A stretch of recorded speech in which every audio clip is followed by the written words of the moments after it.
A paz do Senhor, seja bem-vindo a mais um vídeo. Estamos aqui juntos todos os dias às 6 da manhã, uma mensagem de Deus para o seu coração. Espero que esteja tudo bem com você, espero que o Senhor dê um dia maravilhoso para todos nós. A palavra que eu trago hoje, irmãos, ela se encontra lá no livro do profeta Jonas. Jonas, como todos sabem, que Deus falou para ele pregar para Nínive, porque o pecado de Nínive estava chegando às narinas do Senhor. E você sabia que o pecado cheira mal às narinas do Senhor? É.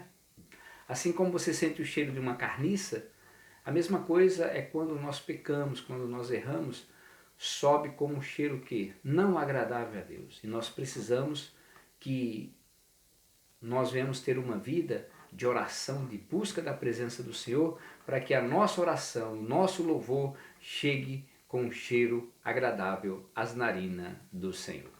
E a palavra que eu trago hoje se encontra lá em Jonas, no capítulo 4, que diz assim, ó: mas isso desagradou extremamente a Jonas, e ele ficou irado e orou ao Senhor e disse: Senhor, não foi esta a minha palavra, estando ainda na minha terra?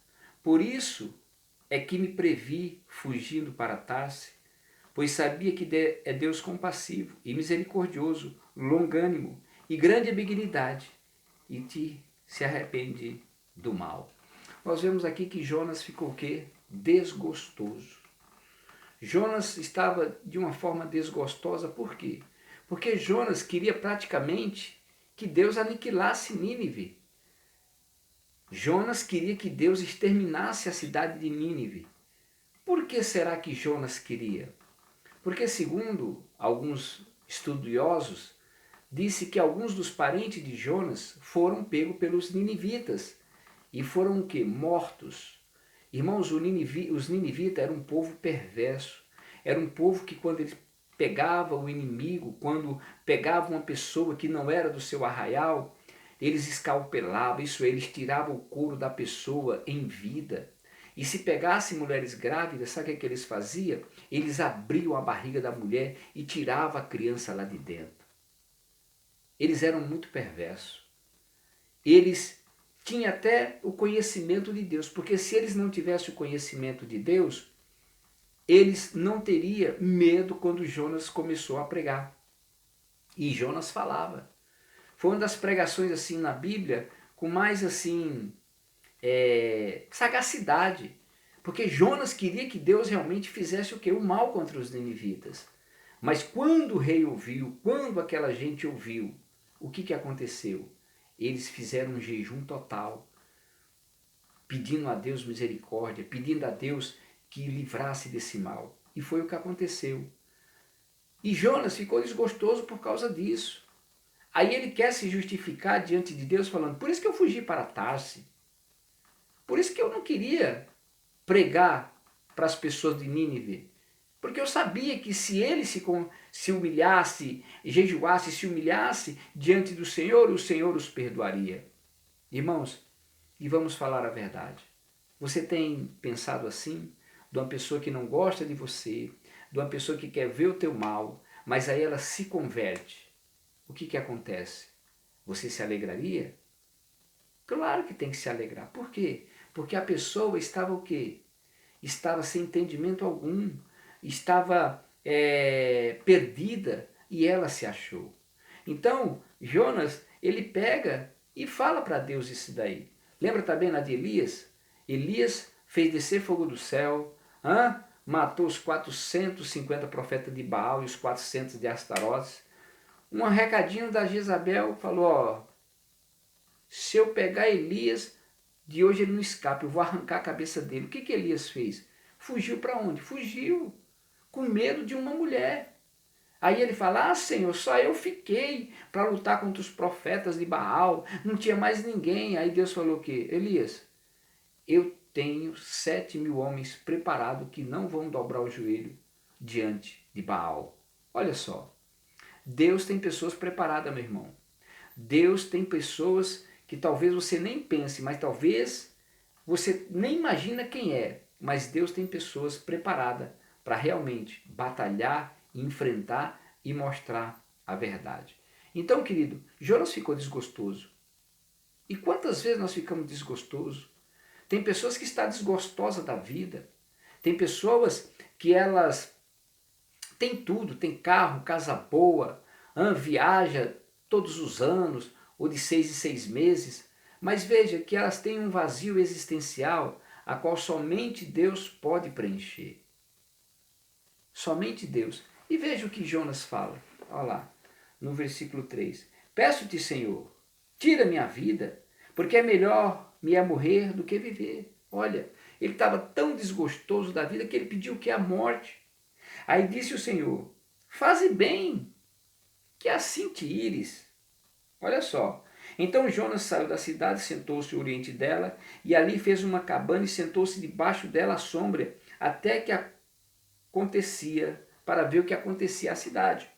E fez o Senhor nascer uma boboreira, e ela subiu por cima de Jonas, para que fizesse sombra sobre a sua cabeça, a fim de o livrar do enfado. E Jonas se alegrou com extremo por causa da boboreira. Deus lhe fez nascer uma boboreira, cobriu a cabeça de Jonas, o corpo, devido ao sol quente, e aquilo ali, aquela sombra gostosa, Jonas se agradou. Aí o que Jonas fez? Quando Jonas deitou, ficou tranquilo, descansando, Deus enviou um verme no dia seguinte, ao subir da alva, a qual feriu a boboreira e esta secou. E aconteceu que, aparecendo o sol, Deus mandou um vento calmoso e oriental, e o sol feriu a cabeça de Jona, e ele desmaiou. Desejou contudo a sua alma a morte, dizendo, melhor me é morrer do que viver. Então disse Deus a Jona, faze bem que assim te ires por causa da boboreira. E ele disse, faço bem que me revolte até a morte, disse o Senhor. Tiveste tu compaixão da boboreira, na qual não trabalhaste nem fizeste crescer, que numa noite nasceu e numa noite apereceu? Não hei eu de ter compaixão da grande cidade de Nínive, que estão mais de 120 mil homens, que não sabem discernir entre a mão sua direita e nem a sua esquerda, e também muitos animais? Deus se justificando para Jonas. Precisava Deus se justificar? Não. Ele é Deus supremo, soberano. Mas ele se justificou e até falou assim, é bem verdade que estáis indignados com isso. É normal que você se ire. E quantas vezes, irmão, nós nos iramos com qualquer coisa pequena, quantas vezes nós nos discutimos por qualquer coisa pequena, mas eu quero dizer para você, Deus ele é soberano, irmão. Então não fique desgostoso da vida, porque talvez você não conseguiu algo, porque talvez você não conquistou algo. Calma, tenha fé, creia, porque Deus ele tem o poder de mudar a situação da sua vida. Basta você realmente voltar a buscar Ele. Basta você realmente buscar a presença do Senhor e você vai ver que Deus ele vai mudar todo o cenário para que o nome dele seja glorificado. Não desista de buscar a Deus. Não desista, continue, fica firme e você vai ver que Deus ele pode mudar qualquer situação da sua vida. E eu creio, meu irmão, não fique triste, não fique desgostoso. Celebre a vida. Celebre a vida. Paulo estava preso numa prisão e escrevia, alegrai-vos no Senhor. Outra vez vos digo, alegrai-vos. Paulo, que foi preso por causa de quê? De pregar o evangelho, de pregar a verdade. E os religiosos da época não gostaram. Então encerraram ele na prisão. Mas Paulo, dentro daquela prisão, era alegre, era contente. O corpo estava preso, mas a mente e o espírito estavam o quê? Livres para buscar a presença do Senhor. Continue buscando, continue orando e Deus vai te dar a vitória. Deus pode tirar essa tristeza do seu coração e Deus pode trazer alegria para o seu coração. Sabe por quê? Porque lá em Apocalipse fala, alegra no Senhor, porque Ele vai enxugar todas as tuas lágrimas. Deus é com você em todos os momentos da sua vida. Deus está com você a todo instante. Creia, porque Deus é com você. Amém, querido? Que o Senhor te abençoe. Se você gostou dessa mensagem, não esqueça de deixar o seu joinha. E se você não é inscrito, se inscreva. E, por favor, vamos compartilhar a palavra de Deus. É só clicar no compartilhamento. Compartilhe para os seus familiares. Que o Senhor te abençoe, que o Senhor te guarde e que o Senhor te proteja, no nome de Jesus. Amém e amém.